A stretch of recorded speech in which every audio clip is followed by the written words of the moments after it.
finally, a source of raw, real, and honest information on healthcare issues that matter most. Welcome to BS Free MD. From the latest medical information to how to stay sane as a doctor or a patient, no subject is taboo, no BS is allowed. Now, let's welcome your hosts, Doctors May and Tim Hindmarsh. All right, welcome back to Doc Tales with Cocktails. I have my happy cocktail shirt on, which is just amazing. We're trying a little different production, trying to up the game just a little bit with our producer, Jeff. It's just amazing. And we have some amazing shows, or actually stories to get to today. Crazy Oregon news. And then on our new state, yes, DeSantis versus Satan. You can't make this up. Why Idiocracy, the movie from 1995, is actually prophetic. And in the diseases you don't want to get, we have a good one for summertime. Yes, we do. Diseases you don't want to get in summertime? Yeah. I'm thinking about that. Well, all I can say is, yes, after the initial setup for today and the change of the venue, not the venue, the venue's the same, but the change of production, I'm ready to drink to that because, wow.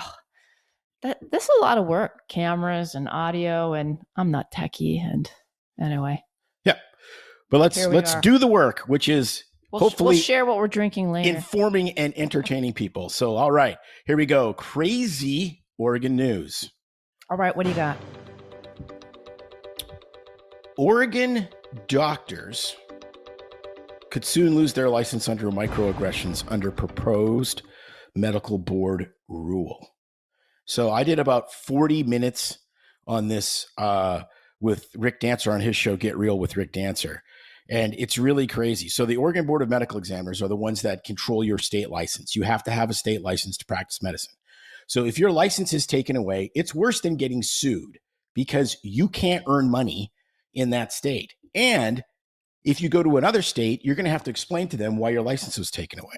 All right. So I have so many thoughts. Yes. So microaggressions. But let me just, before you jump in here, May, America is the land of opportunity. I believe the most qualified person should get the job. And America is a melting pot, are all harmful microaggressions, according to Columbia professor Derald Wing Sue.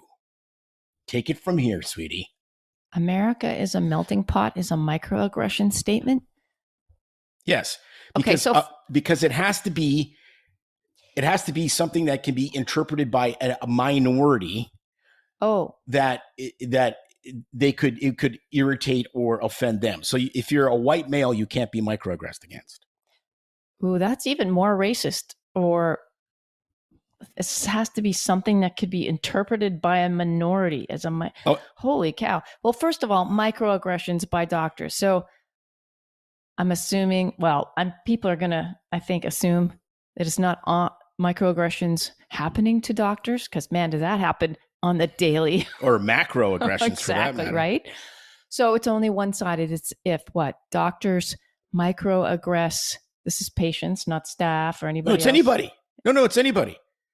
No. Oh. Under Oregon, listen to this article. So what about the reverse? What about if microaggressions happen to a doctor? Well, I'm microaggression free because I'm a white male, so I cannot be microaggressed against, unless maybe that's right.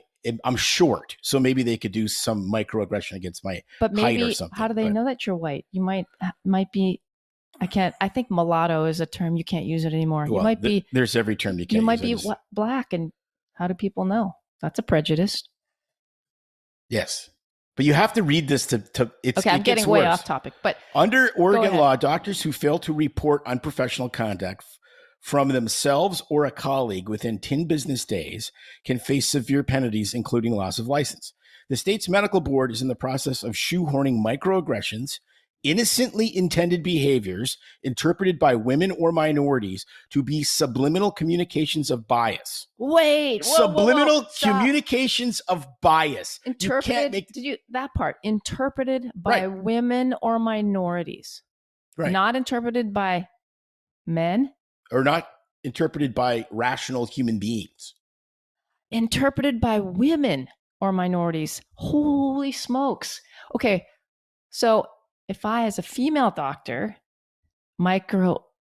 say something, microaggress. This is so stupid where we're at. Even against a male patient, then it doesn't count because it's not a woman. I have no idea. Who makes this shit up? No, this is a way. Stupid. This is a way to get rid of anybody you want to get rid of just by saying they said something that offended you, and that's enough. It's a way to get rid of men physicians. Correct. Because but this is think about it.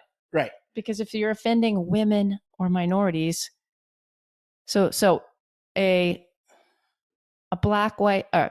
white male then can't be microaggressed against, and I guess a man could microaggress. Yeah, but that's ridiculous because if you want to talk minorities, we graduate more female medical students now than we do male medical students. In certain professions, for instance, gynecology, there's nary a man obstetrician gynecologist in the world.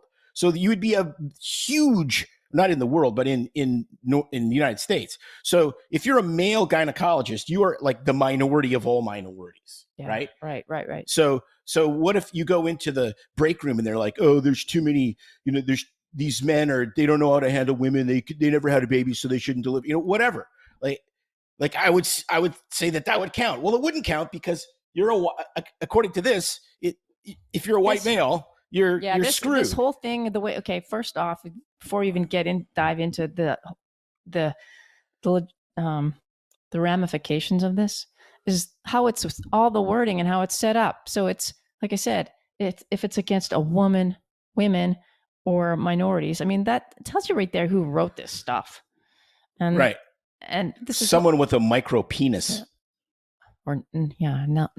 None. How about no penis? But listen to this. This is the end of the article. The Oregon statute under which microaggressions would now be penalized defines unprofessional conduct as things like willful performance of any surgical or medical treatment which is contrary to acceptable medical practice and standards, and willful and repeated ordering or performance of unnecessary laboratory tests. So, fraudulently doing medical stuff to somebody. Other examples of unprofessional conduct include possessing child pornography and masturbating in front of patients. What? That is in the Oregon statute as examples of unprofessional conduct. But America is a melting pot is somehow going to be in the same melting pot as masturbating in front of patients. And people say, why did you leave Oregon? Oh, gosh. You can't make this up. And the thing is, even if they vote to not accept this, the fact that they've even considered it, the fact that these are the people that run that state. If you are a physician in Oregon, get the hell out of there. You're run by lunatics. This is insane that it didn't just come up as an agenda item. I've been in tons of board meetings. People look at it, they go, no, this is dumb, next. Yeah, but the fact that it wasn't this is dumb, next tells you everything you need to know about that freaking place. It's frightening because, okay, when you take it on the serious level, if this goes through, Oregon's going to be screwed because physicians, I mean, they're going to be leaving there in droves. Well, the first guy that jokes around, that's actually the ultra liberal whatever, right? And says some joke and gets hammered for a microaggression. And he thought he was bulletproof because, he was always politically bulletproof. And I've worked with tons of those guys. Mm-hmm. They're going to be like, what in the hell? Came and bit him on the ass because you voted for it. Yep.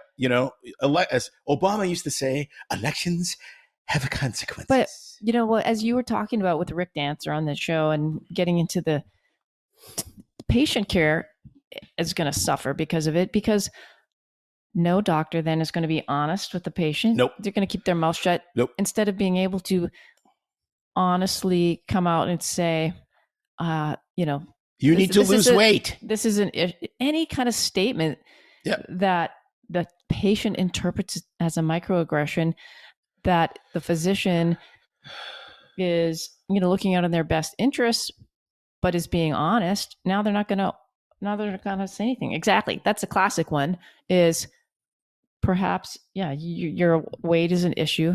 Your obesity is affecting your health. Shaming me. Well, if that's what it takes to get you healthy, I'll shame you all day long. So anybody that just doesn't make any sense. Anybody that is not on board can interpret that as a microaggression. All right. I don't know. We could do this story. We could rant on this one for the entire show, but we need to go from the insane side of the country to the less insane side, which is Ron DeSantis versus Satan. Again, you can't make this. That is awesome. Actually, I love that lead. Their eyeballs are the same in that picture. Yeah, they have an unbearable likeness. It's great. So great story in The Guardian. So what happened was Ron DeSantis decided that he would like to have chaplains available in schools. Okay, and so this has happened numerous times. It's happened in Florida before. The Satanists get all up in arms. They say that they're a religion, and if there's going to be after school Jesus club, there has to be after school Satan club, or ASS, after school Satan. I shit you not. So at any rate, so DeSantis is like, no, bite me. You're not a religion. You're just a bunch of kooks, and we're going to have chaplains. And if you want to have he didn't say what religion, but like, he's not saying specifically Christianity. And so then the Satanists got all up in arms and could be walking through. So this article is great. Dark messengers of Satanism could soon be walking the hallways of Florida's public schools. And it's a consequence of hard right Governor Ron DeSantis' push for more religion in education. Sure. Members of the Satanic Temple say that they're poised to act as volunteer chaplains under a state law that took effect this week, opening campuses to additional counseling and support to students from outside organizations. Although House Bill 931 leaves the implementation of chaplain programs to individual school districts and only requires schools to list a volunteer's religion, if any, DeSantis has made it clear its intent is to restore the tenets of Christianity, blah, blah, blah. Well, okay. I don't know what's clear about this, but at any rate, parents should be up in arms. So if you asked parents and said, okay, if we're going to have religion clubs or whatever after school, and you can participate or not participate, most people would just go, whatever, fine.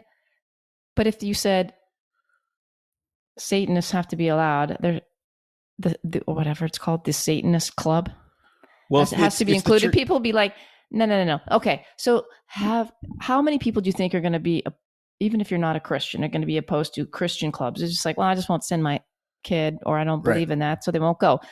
Islamic club, Buddhist club. Right.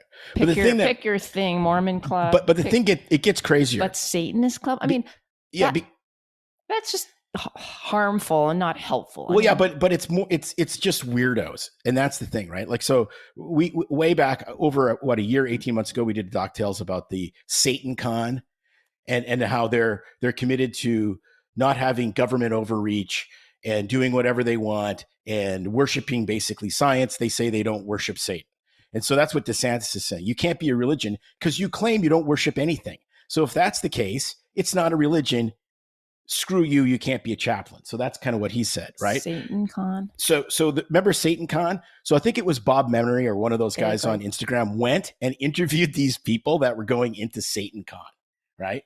And so Satan Con was dedicated to no interference from outside forces and dedicated to science. But remember, you had to wear a mask to Satan Con, and you had to have proof of vaccination because Satan doesn't want to get the sniffles. The sniffles for, Beelzebub are really a problem. Because every time he sneezes, he burns the whole freaking place down, right? So that's what it is. So Bob Memory or one of these guys online goes there and starts interviewing these people. And it's hilarious because they're all the purple hair helmet people that live in their parents' basement at 45 years old that didn't fit in. So now they have a club where they fit in with other weirdos. So that's really what it was. So these guys are just provocative weirdos. And DeSantis, I think rightly, is calling their bluff. And we'll see where this ends. But there's always some extreme idiots out there that try to make the rules fit their bullshit.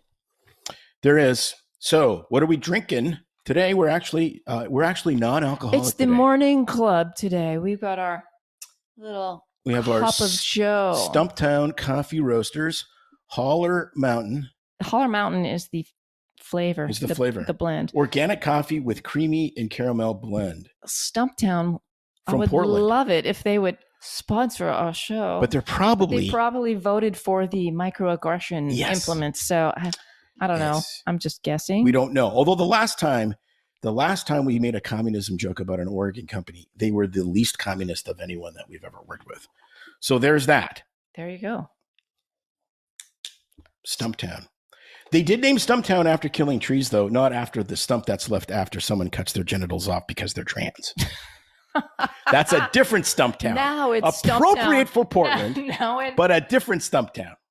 You know, maybe they could change their logo on the front of this thing, because right now it is a horseshoe on, I don't even know what this thing is. Oh, it's a good luck charm on something.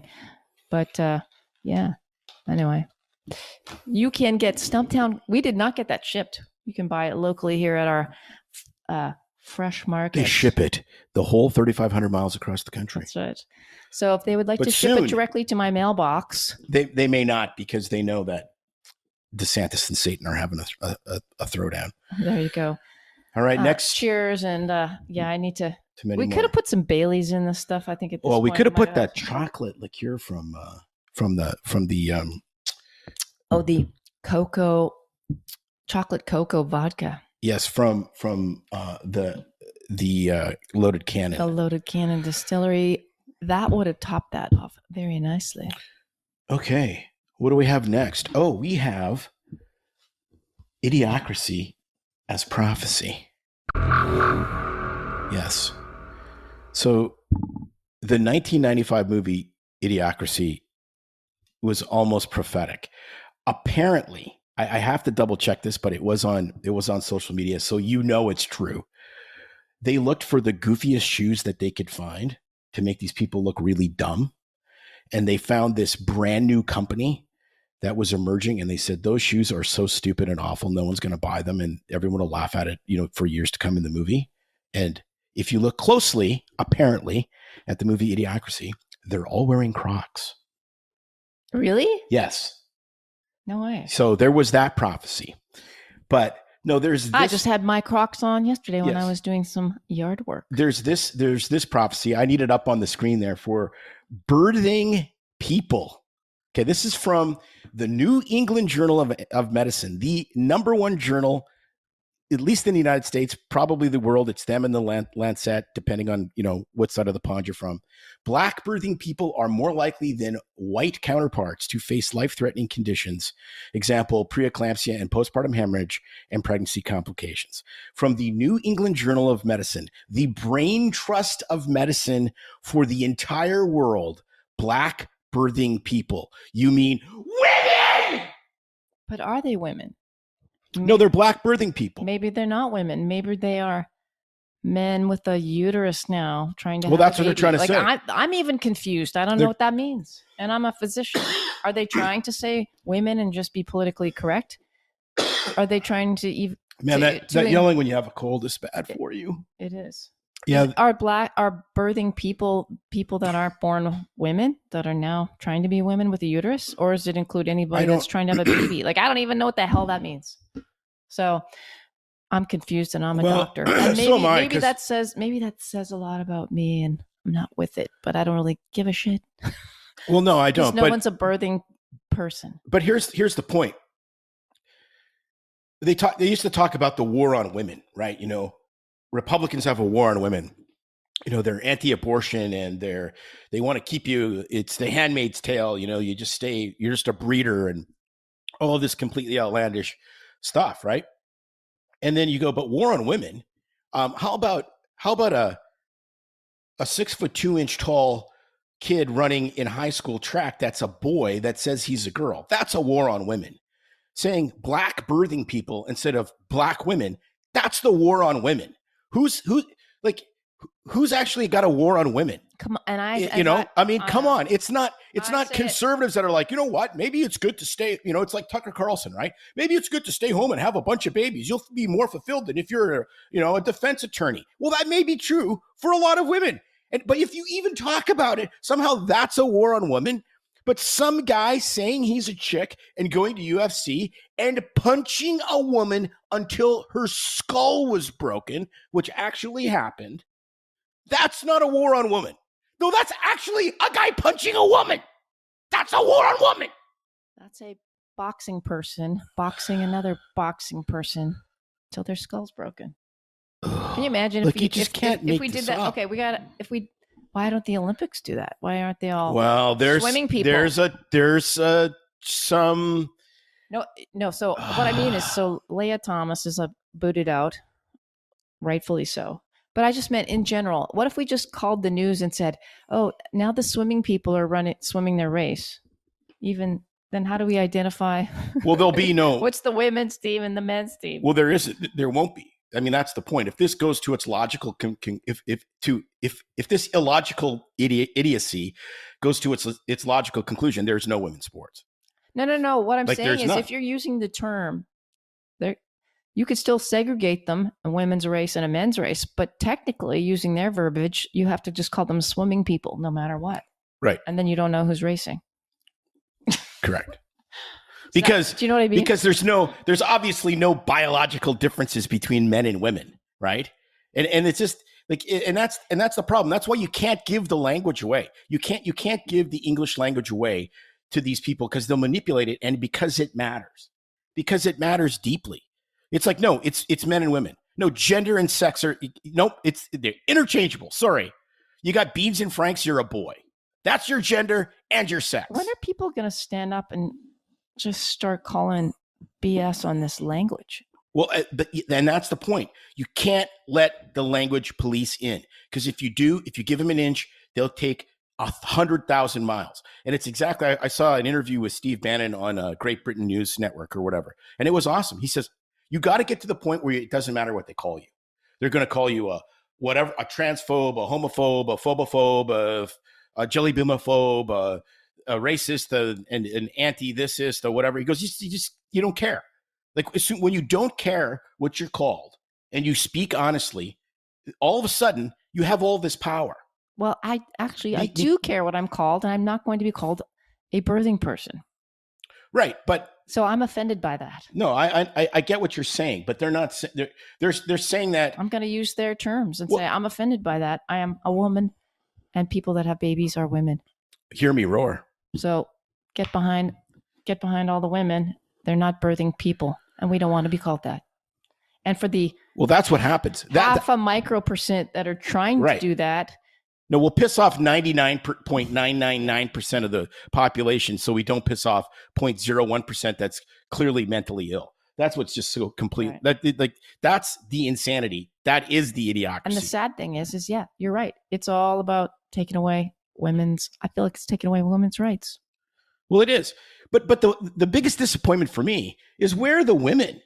I know. That's what I'm saying. Like, they should have pitchforks and freaking torches at this shit. Maybe it should be like, where's the American College of Gynecology coming out, who again, a profession dominated by women, right? And saying, this is insane. Women have babies, not birthing peoples, you dipshits, but they're completely on board with this. Maybe we need a protest saying we are not birthing people. Well, I know I'm not. Although I have birthed a kidney stone, and it sucked. It was very, very painful. There you go. You've earned that title. So I'm a birthing person too, then. You are. It's just that it was a little tiny grain of sand. Yes. And where is it now? I picked it out of the toilet and I went, wow, that little thing really made a lot of problems. And then I flushed it down the toilet. So I am also a birthing person. You didn't save it and put it in a jar on your fireplace mantle so many patients have done? Like some people remember that woman that saved the umbilical cord? Yes. For the scrapbook? She did. And made it into a heart? She put a heart of dried umbilical cord jerky around her. Pictures of her I think child. It was a son. Doesn't matter. Yes, it was dried umbilical cord jerky. That was the creative memories, all right. That's creative memories for you. Can you admit, like, seriously, I saw that. I was just about to gag. Yeah. I thought the gallstones. The gallstones on the mantle. On the That mantle one's was kind of one thing. But the dried umbilical cord.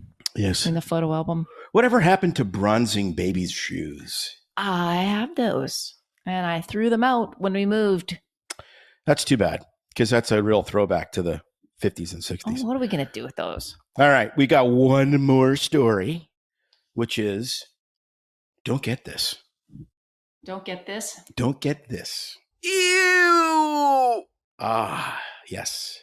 Wearing contacts in the shower can lead to permanent eye damage.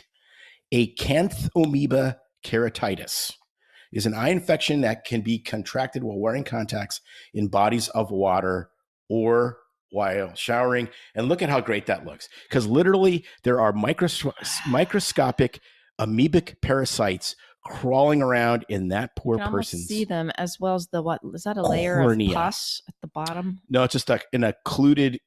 It's a cloudy cornea. It looks like It's just really gross. Oh, it's looks awful. like pus that is settled. So I'm thinking, with the way our water tastes, coming out of the tap or the faucet. Yes. Yeah, that could be a real hazard in these swampy, hot conditions. Well, so it's interesting. So I read up on this because that's what I do. I'm here to inform, not practice medicine over the interwebs, but to entertain and inform. So yes, I understand exactly what's going on with this. There's about 50. It's very rare. There's 1,500 cases in the United States a year, so not that many cases. It is awful because it's super uncomfortable because it's in your cornea. Like these bugs are crawling in your cornea, which are literally. The cornea, it's like every single nerve ending feels like it ends in your cornea. And it's very, very difficult to treat. Months and months of treatment. Sometimes they have to go in and peel the outer layer of your cornea off and hope to God they get it. And in very rare cases, if it's really bad and not treated promptly, you get a corneal transplant. Dang. So is it IV antibiotics, topical? No, it's all topical because you got to kill the little buggers right where they live. And so, I'm not sure if this amoeba, 1,500 out of 365 million, like 1,500 cases a year in the U.S. Yeah. So compared to 55,000 people dying in car wrecks, it's not very common.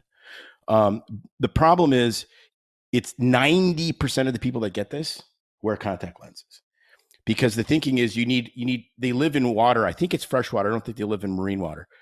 You need fresh water in your eyes. And then with the contact lenses sitting on there, you have like way higher, longer exposure of the bug to penetrate your cornea. Or if you have a corneal injury, you get a corneal abrasion and then you put your contact in and then it has, grimy water or you didn't clean it correctly. Right. I wonder if this is in people that have the if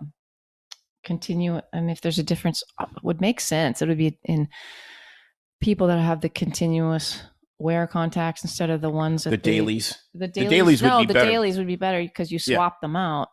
But I guess it wouldn't matter if you get that bacteria or the amoeba in your eye, put a contact over it, it can still embed. But it was funny because I was thinking about before I had LASIK surgery and I was wearing contacts. The only time I wore contacts is when I was in water. Yeah. I mean, I wore for water skiing and windsurfing. Yeah, so like people want to be able to see when they're in doing sports in the water. That makes sense. Or you're out boating. You don't want to have to deal with glasses and prescription glasses like I do and prescription sunglasses. And that's what I used my contacts exclusively for sport. I'd get up in the morning, I'd run, I'd take them out, put glasses on. And then if I went to the lake or if I was skydiving or whatever, that was it, right? Otherwise it was and then LASIK surgery. And so that solved that problem. I wonder if there's specific areas of the country where it's more endemic, like the Ozarks or I'm just throwing that out there. Don't know. If you wear contacts and have married your cousin, no. I didn't find that. I didn't find that. Gosh. There's risks for other things in that, but not amoebic keratitis. Sounds like something you don't want to get. That's for sure. Something you don't want to get. Oh. Yeah, that's for sure. We have, anyways. I thought it was going to be like a disease from the drive-in or something. No, we'll get to more. Nobody goes to the drive-in anymore. We'll get to more. We'll have this segment some of these segments on a regular basis. The Crazy Oregon news maybe every single week because the place is a burning down shit show. Ripe full of news. And it's all crazy. It's a target-rich environment. Yeah. But the don't get this. We'll have a few of those too. Plus other like wacky diseases. Like there's just some stuff where you're like, we did that one a few weeks ago or a few months ago. The hair thing where you grow like wolf boy hair. The hypertrichosis or whatever it is, people that are like wolf men. Was that the name of what you have is called? No, they're like literally wolf people. And I have the opposite. I have as you get older, the hair, it's like the hair grows in. We know. And then out of your ears. Everybody knows. It grows in the places it's not supposed to grow. Right. And stops growing in the places it's supposed to. It should grow. Right. Like to there, right? Like that would be. And yes. Okay. Well, on that note, all right, we'll wrap this bad boy up. Are you going to drop a little hint on what's coming on the podcast this week? Yes. Podcast this week is Chris Cooksey. Really cool guy. Has a very successful YouTube presence in the motocross world. And he is going to talk to us about motocross. No, he's going to talk to us about treating traumatic brain injury with ketamine. Because let's be honest, kids, motocross and traumatic brain injury kind of go together. Interesting. So he's got a real interesting story about his journeys through traumatic brain injury and recovery with ketamine, which is pretty cool. Which is interesting because if you're in the motorsports world like I am, John Force has just been admitted to a rehab facility for TBI because he hit the wall at 75 miles an hour. No, he didn't. He hit the wall at 75 years old at 300 miles an hour. Well, we did we wish him the best. A couple of years ago about traumatic brain injury with Jamie Mo Crazy, the X Games athlete, and she crashed hard and was in a coma and she was in a coma for days. Yes, and in the hospital for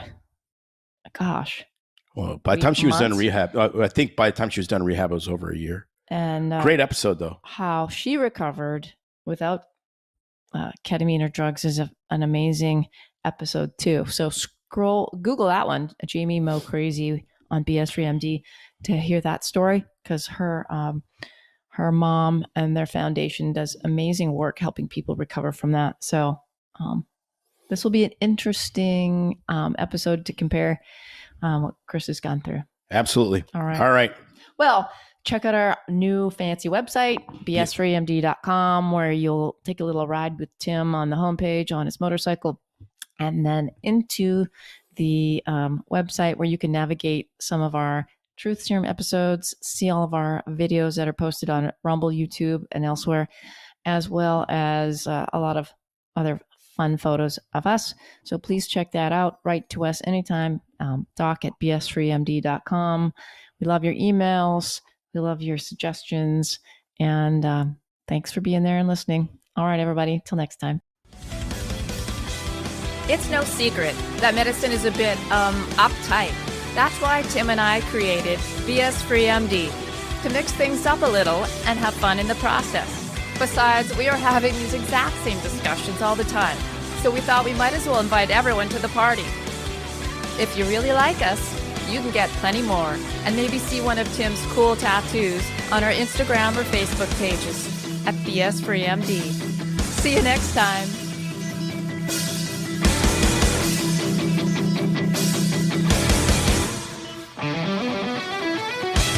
While we try to keep BS Free MD as raw and real as possible, we can't be held responsible for any medical decisions or discussions had as a result of what you've heard on the show. We know, bummer. But the truth is, we really do care about your questions. So feel free to reach out to us by email at doc@bsfreemd.com.